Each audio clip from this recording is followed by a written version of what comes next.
District ya Bushenyi etwire kingirwe ku ya government erangirira okubarukaho kw'endwara yejwa. Abashuubuzi n'ababaji nibashaba government okubegura ngo ahabo kuba bariyo nibabonabona n'amabanja na mnonga za roni ezibabire barire. Tumijangumbeni kama matebinchi ngabe ngoma matege mutwaro nkago kwisi.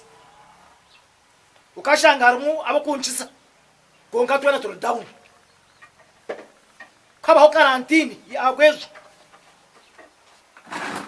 Abahomesha asezakorwa bakubirire mahanda ekitabira muri kigizobo imenka government mutwinire plan iki abo kubano rushanga twabire twakozere plan yo kupakinga kente kature cyo kurebera hatushanga wine farm uteremente zawe kandi no barira kugira ngo noza gumano yihamwe no baga zigumenzi cyendera hato bunyansi buhwiremo nkortaro rungu government okimporting embaze nhenda ki ubwa covid bakabatiye ngo bareta doses bitanu bazirike cekeke ona kibantu cyakorwa abwatokuza kwimporting ngo mbazi gwayihanga ryona. Abantu bebuza aha bwenshi bo batarako beyigura kandi ama district agabetorire gigwirwe.